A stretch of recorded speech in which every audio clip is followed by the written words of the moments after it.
CM Revanth Reddy America పర్యటనకు కేంద్రం అనుమతి నిరాకరించిన వ్యవహారంపై BRS general secretary RS Praveen Kumar కీలక వ్యాఖ్యలు చేశారు. కేంద్రంపై రేవంత్ చేస్తున్న విమర్శలను తప్పుపడుతూనే బీజేపీ కూడా కావాలనే గేమ్ ఆడుతోందని ఆరోపించారు. ముఖ్యమంత్రి మరోసారి అటెన్షన్ డైవర్షన్కు ప్రయత్నిస్తున్నారని, 30 నెలల పాలన తర్వాత తాను ముఖ్యమంత్రిని అన్న విషయం రేవంత్కు గుర్తొచ్చిందని ఎద్దేవా చేశారు. తాజా మీడియా సమావేశాన్ని చూస్తే కేబినెట్లో మంత్రుల మధ్య సయోధ్య లేదని అర్థమవుతోందన్నారు. విదేశీ పర్యటనలకు పొలిటికల్ క్లియరెన్స్ కేవలం రాజకీయ నాయకులకే కాకుండా బ్యూరోక్రాట్లకు కూడా అవసరమని ఆర్ఎస్ ప్రవీణ్ కుమార్ పేర్కొన్నారు. విదేశాంగ శాఖ అన్ని అంశాలను పరిశీలించిన తర్వాతే అనుమతులు ఇస్తుందని తెలిపారు. హరీష్ రావు, కేటీఆర్ను సీఎం ప్రస్తావించడాన్ని తప్పుపట్టిన ప్రవీణ్ కుమార్ ప్రస్తుతం వారిద్దరు మంత్రులు కాదని గుర్తు చేశారు. సీఎం చెప్తున్న key stakeholders, strategic partners ఎవరిని ప్రశ్నించారు? మమ్దానీని కలుస్తామని ముందుగానే పేర్కొన్నారా అని నిలదీశారు.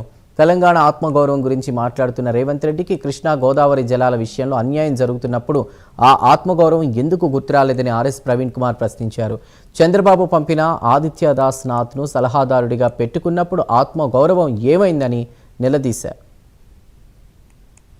రేవంత్ రెడ్డి గారు అటెన్షన్ డైవర్షన్ చేస్తూ మరి తెలంగాణ ప్రజలందరి చెవుల్లో మళ్ళీ పూలు పెట్టే ప్రయత్నం వారు చేయడం, మరి ఇవన్నీ కూడా ప్రజలకు నిజాలు చెప్పే ప్రయత్నం చేయకుండా మళ్ళీ అటెన్షన్ డైవర్షన్ చేసే ప్రయత్నం చేసిండ్రు. కాబట్టే ఇవాళ భారత రాష్ట్ర సమితి మళ్ళొకసారి తెలంగాణ ప్రజలకు నిజాలు చెప్పాలని నిర్ణయించుకున్నది. అందుకొరకే ఈ మీడియా సమావేశం పెడుతున్నాం. మొట్టమొదట గౌరవ ముఖ్యమంత్రి గారికి 30 నెలల పాలన తర్వాత సడన్గా తెలంగాణ ముఖ్యమంత్రిని గుర్తు రావడం, అదేవిధంగా తెలంగాణ ప్రజల ఆత్మగౌరవం గుర్తుకు రావడం చాలా ఆశ్చర్యంగా ఉన్నది. మరి వారికి ఇప్పటికైనా తెలంగాణ ముఖ్యమంత్రి నేను, తెలంగాణ ప్రజల ఆత్మగౌరవం దెబ్బతిన్నదని చెప్పడం మరి వారికి హృదయపూర్వక ధన్యవాదాలు.